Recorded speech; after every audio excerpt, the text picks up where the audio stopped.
ضروری نہیں کہ میٹھی چیزیں یا کاربز کھانے سے ہی شوگر بڑھے۔ بہت سے لوگوں کی شوگر کاربز کم کھانے یا نہ کھانے کے باوجود بھی بڑھ سکتی ہے۔ کچھ فوڈز ایسے بھی ہوتے ہیں جن میں کاربز یا شوگرز بالکل نہ ہوں یا بہت کم ہوں، لیکن وہ انڈائریکٹلی آپ کی شوگر بڑھا سکتے ہیں یا شوگر کی بیماری کو مزید خراب کر سکتے ہیں۔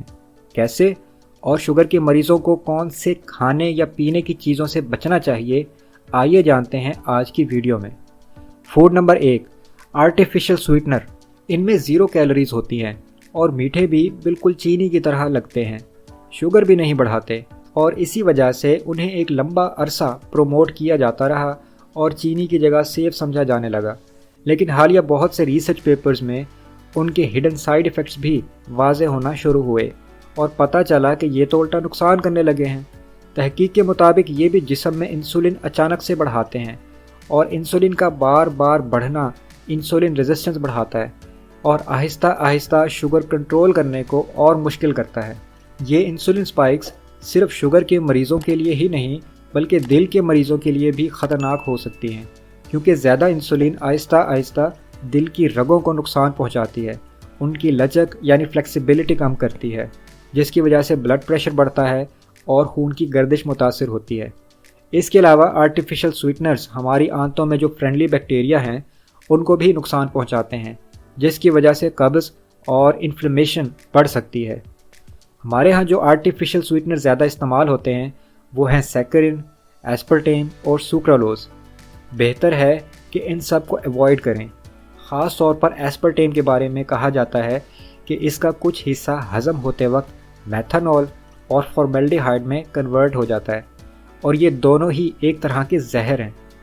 میتھنول تو پریگننٹ خواتین کی پلیسنٹا یعنی بچہ دانی میں سے بھی گزرنے کی صلاحیت رکھتا ہے، جس کی وجہ سے یہ ہونے والے بچے کے خون میں بھی شامل ہو جاتا ہے۔ تو بہتر ہے کہ آرٹیفیشل سویٹنرز کو بالکل استعمال نہ کریں، اور اگر ایسے گزارا نہیں ہوتا تو بہت کم مقدار رکھیں۔ اس سے بہتر آپشن ہے سٹیویا، جو کہ آج کل پاؤڈر اور ڈراپس کی شکل میں بھی مل جاتا ہے۔ قدرتی طور پر میٹھا ہے اور بہت ہی زیادہ میٹھا ہے۔ سٹیویا کے 2-3 قطرے 1 چائے کے چمچ چینی کے برابر ہوتے ہیں، تو 1 کپ چائے کے لیے 1 یا 2 قطرے ہی کافی ہے۔ اس کے علاوہ منک فروٹ کے بھی سویٹنرز استعمال کر سکتے ہیں۔ فوڈ نمبر 2، لال گوشت یعنی ریڈ میٹ۔ چاہے چھوٹا گوشت ہو یا بڑا، اگر آپ شوگر کے مریض ہیں تو بہتر ہے کہ مت کھائیں یا کم سے کم کھائیں، اور اگر آرگن میٹ ہے یعنی کلیجی وغیرہ وہ بھی نہیں۔ ان میں پروٹین کی مقدار تو بہت اچھی ہے، اور پروٹین شوگر کے مریضوں کے لیے انتہائی ضروری ہے، لیکن جس قسم کا پروٹین لال گوشت میں ہوتا ہے وہ جسم میں انفلیمیشن بڑھا سکتا ہے اور اس کا کچھ حصہ شوگر میں کنورٹ ہو سکتا ہے۔ اس عمل کو گلوکونیوجینیسس کہتے ہیں۔ اس کی وضاحت میں پچھلی قسط میں بھی تفصیل سے کر چکا ہوں، وہ دیکھ لیجئے گا۔ اس کے علاوہ جو مرغی کا گوشت ہے اس میں گلوکوجینک پروٹین تو کم ہے لیکن موجود ہے، تو اس کی وجہ سے بھی شوگر میں اضافہ ہو سکتا ہے۔ بہتر آپشنز کون سے ہیں؟ مچھلی، انڈے، وے پروٹین اور کیسین پروٹین۔ ان سب کی وضاحت بھی میں پچھلی قسط میں کر چکا ہوں کہ کیسے کھانا ہے اور کتنا کھانا ہے۔ فوڈ نمبر 3، شوارما اور برگر۔ برگر اور شوارمے میں شوگر بڑھانے والی اصل چیز ہے بریڈ، لیکن اگر آپ بریڈ کو الگ بھی کر دیں تب بھی کئی چیزیں آپ کے لیے نقصان دہ ہو سکتی ہیں اگر آپ شوگر کے مریض ہیں۔ ان میں سے ایک ہے فرائیڈ چکن، ایک ہی تیل میں بار بار فرائی ہونے والا چکن، اور جب تیل کو بار بار بہت زیادہ درجہ حرارت پر گرم کیا جاتا ہے یہاں تک کہ یہ ڈارک براؤن یا کالا نظر آنے لگے تو سمجھ لیں کہ یہ زہریلا ہو چکا ہے، کیونکہ اس میں کارسینوجینک کمپاؤنڈز بننے لگتے ہیں، یعنی ایسے کیمیکلز جو کینسر کا باعث بن سکتے ہیں۔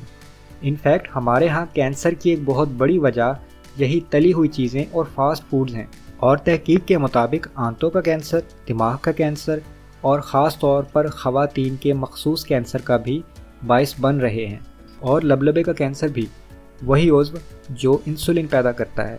کینسر کے علاوہ جسم میں انفلیمیشن یا سوزش پیدا کرتے ہیں، شوگر کنٹرول انتہائی مشکل کر سکتے ہیں، وزن بڑھاتے ہیں اور وقت سے پہلے بوڑھا بھی کر دیتے ہیں۔ اور ابھی میں نے مایونیز کا ذکر بھی نہیں کیا، یہ بھی شوگر اور دل کے مریضوں دونوں کے لیے ٹھیک نہیں ہے۔